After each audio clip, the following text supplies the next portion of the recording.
Can we use FSD now? Well, you got to put something into the autopilot. Yeah, in a minute. We'll put in Tesla and then we'll...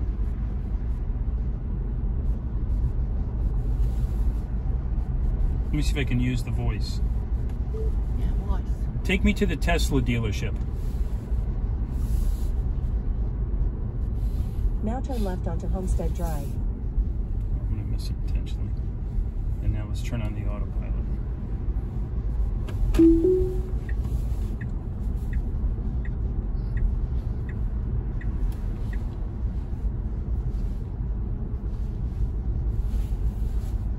See that? I'm going to have a hard time getting used to that. Like, you got to keep your hands on the wheel but not really hold on to them. In 500 feet, turn left onto Watervliet Shaker Road.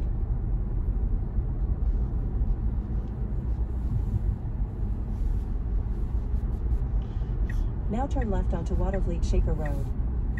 I guess I can keep my hands down here, Joey style. He doesn't want to use the FSD. I'm using the FSD. I'm using the FSD. Oh.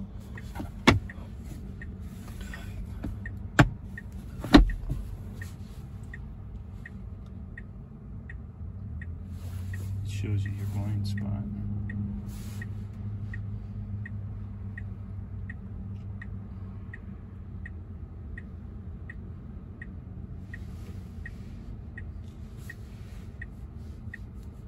He stopped himself?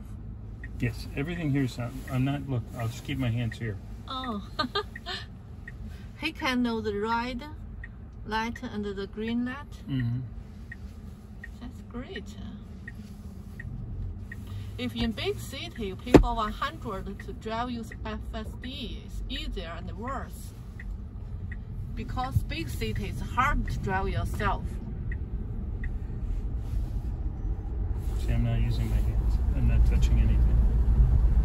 Even the speed, he can know that where is fast, where is slow. Yes, it knows all of that.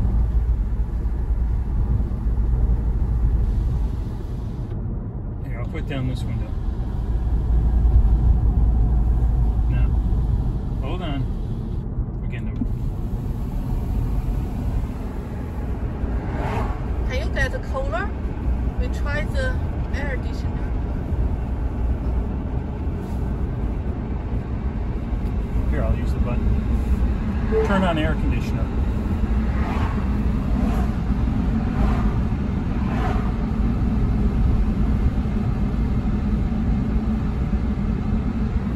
There you go.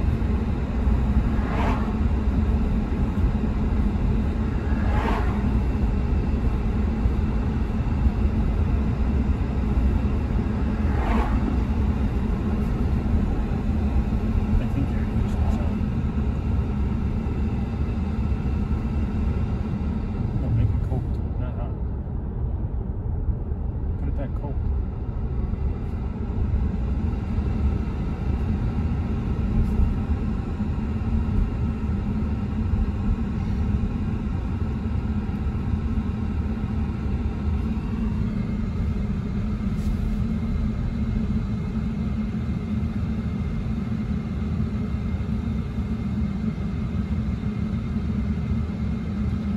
We can use FSD drive to Convening Mall. Well, we gotta go back, so we can't be out that long. I don't know if it's in the right lane. If you're going to Tesla, they can figure it out. Do you like the way it feels, Joey? I got no room, but Do you think the Solterra had more room? I do too. look, when you open the glove box. Oh, I saw that hitch in the knees.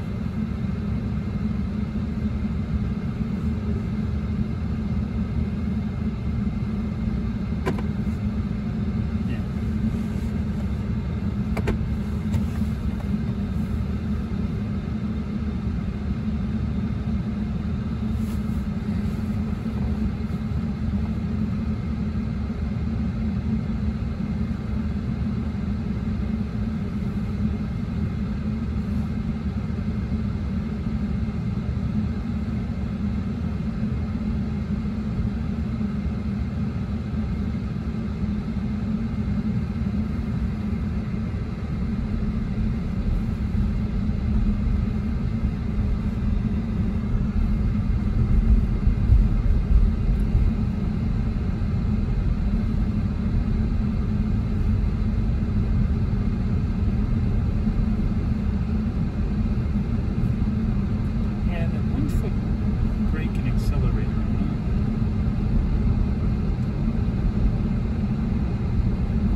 like, do you know their back seat can put in a bed for camping.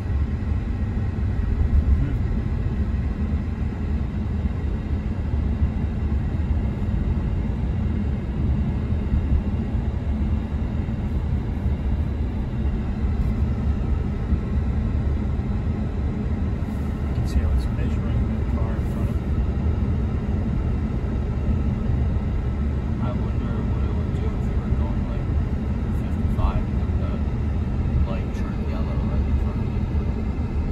Oh, I don't know the technology well enough. How can it sense the color? But I guess color, there's a thing called the RGB chart.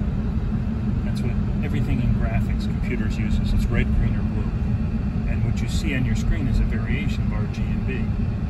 So like a red light must have, and they're set to 3 numbers, each between 0 and 255. So red must have a number. Does that assume it's a stop sign? But you know, Blinking.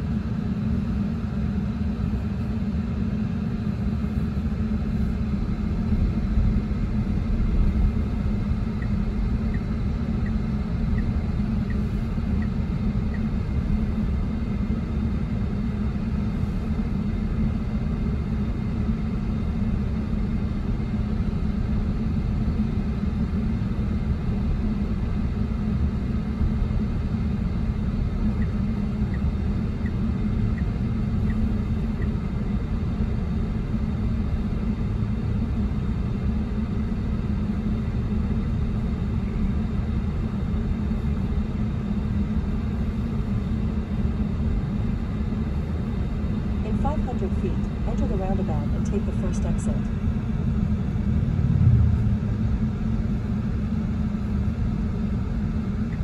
Now enter the roundabout and take the first exit.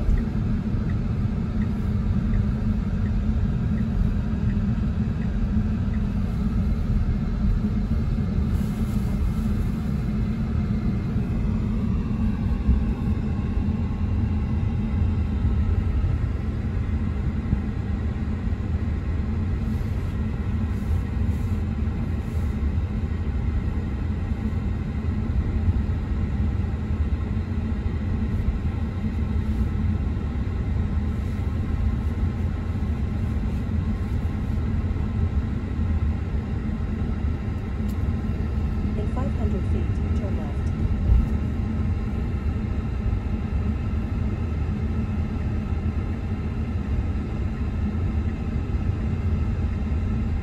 Now turn left.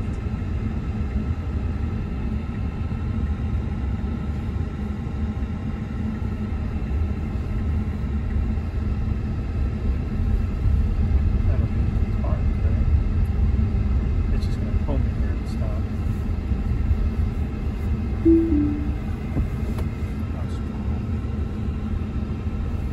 Now your destination is on the left. FSD can park himself. I don't think so. He can't park. I don't know. I just stopped. How do I turn it off? You can let him park in himself to try.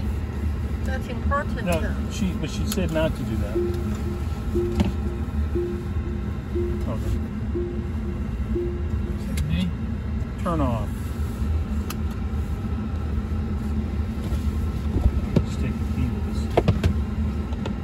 Yeah, you take the key. Oh, we're here.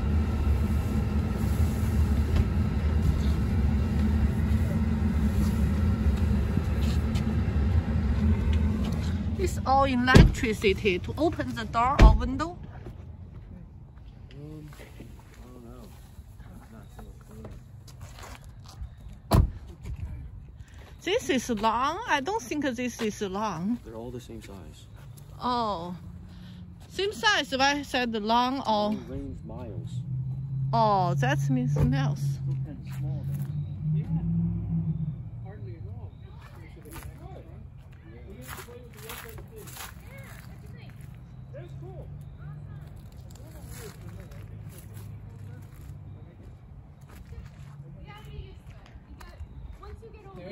Think one will lose you.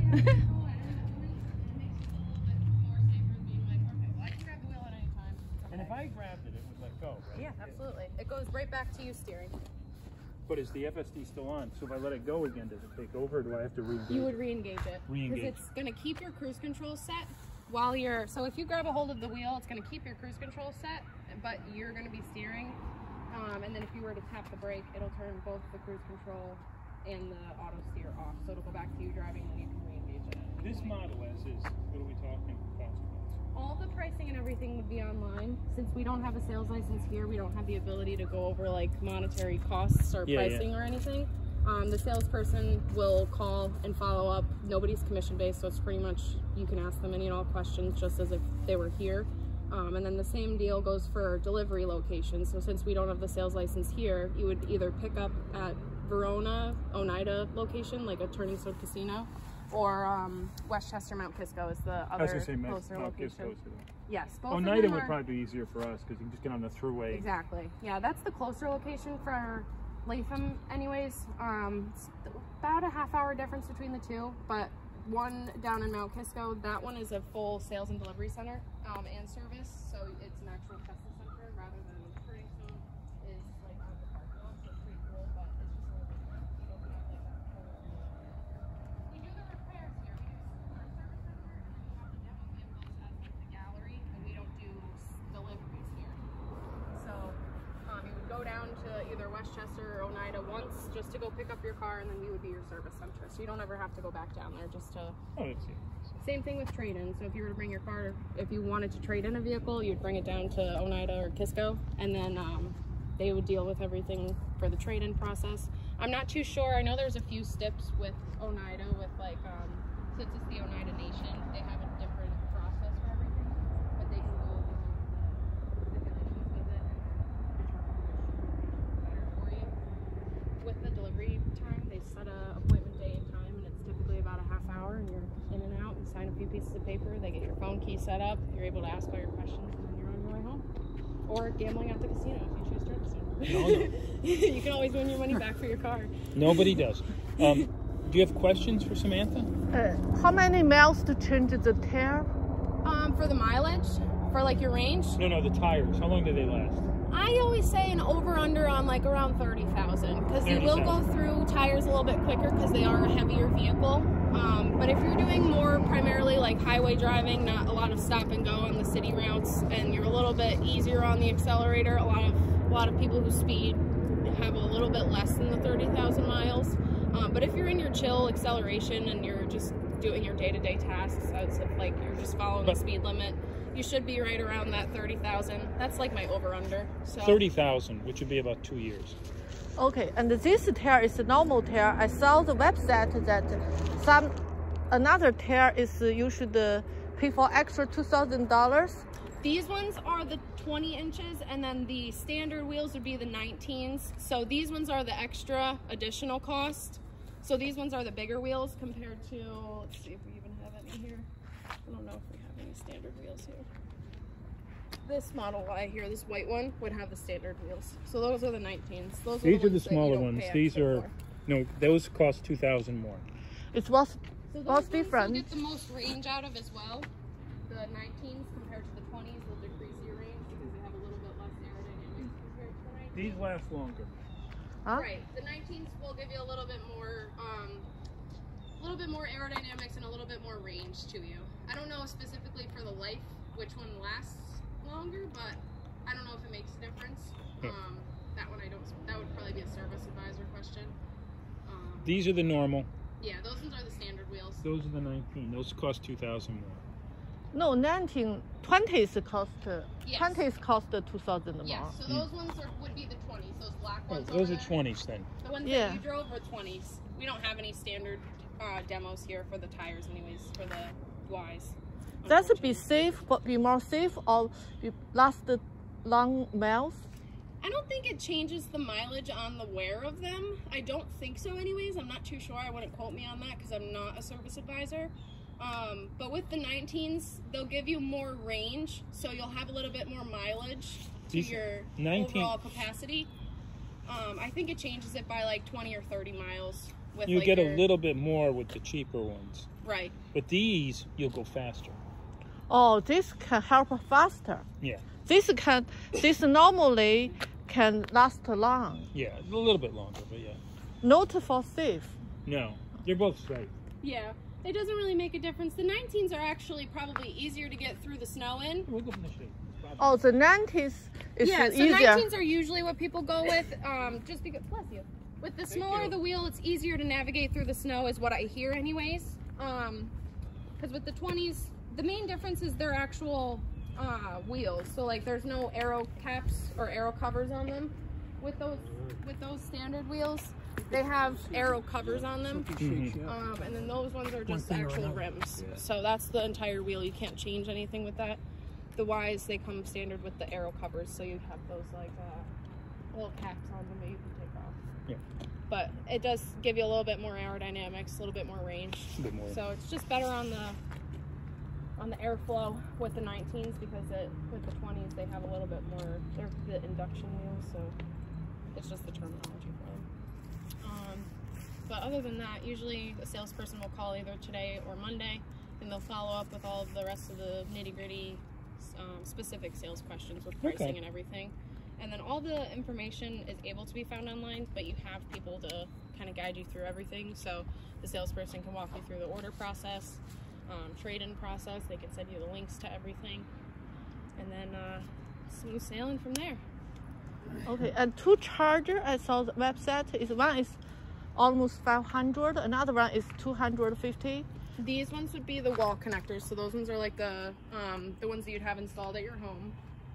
This one is that 400 more. Yeah, so that one's the more expensive one compared to the mobile connector. Those ones you'd have installed by like National Grid or NYSEG or whoever your electric company is through is usually who I recommend. They can give you installation discounts for monthly incentives and things like that. Usually the electric companies are probably the best place to call because they have all your work up for your home, wiring and things like that. We'd have to hire the electric company to do it. Yeah, so an electrician will come and install the actual charger, and they hook it up to your, I think it's the, oh my gosh. You go to your I want to fuse say box, it's your, yeah, they would. which is really a circuit breaker. Right, so they would hardwire it to the actual breaker box, so that way you're getting the correct wattage and voltage and everything's all pristine, so there's no, I always say with going through like private electricians, you can never be more careful, so I always say go through your electric company. He's retired from Oh, awesome! Yay! Yeah, we worked there for many years in my youth with Niagara Mohawk. Yeah. But Yes, Niagara Mohawk. Yes, they have a couple plants down in Pahos. Yep. Yeah, my brother used to work for them actually too. What was his last name? My last name's Charbonneau, so. Charbonneau. Did we know any Charbonneaus at Niagara Mohawk? Did we know any Charbonneaus? Did you work in Pahos? Well, he was a big boss back in those days. I was a nobody. I was just a technology. Yeah, well, he was somebody. My brother, he worked up at UAlbany for a little bit, so it was just a little bit of a, I think it was in between, because he was an art student, so he was just kind of figuring out what he wanted to do and was just trying it out, but yeah, that's, Did you know what he did? I don't. At Niagara Mohawk? I wish I did. I want to say it was probably something small. He was younger, but probably early 20s. Yep. Yeah, right It out was of. good work. Everybody was early 20s. I know. Everybody was like, that was the place to be back then. It Everybody was. was making money. Yeah. It was. And The then- charger, that one, that 200 more, that charger is put on the floor. So the mobile connector is the cheaper charger. The mobile connector is basically, so let's see, I might have one in here. I don't know if I do, but I can double check. It's basically oh, actually, I know where there is one. I'll go down to this red one because there's one in this rental vehicle. So with the mobile connectors, you get the 2 adapters for plugs. So there's a 110 volt plug and a 220 volt plug. The 110 is like a regular wall outlet, and then the 220 is like a washer dryer outlet or like a refrigerator, like those bigger plugs. With the 110, it's pretty slow. It's like a 72-hour charge, I'd say. And then the 220 is like a 10 to 12 hour charge. So Here, Chin.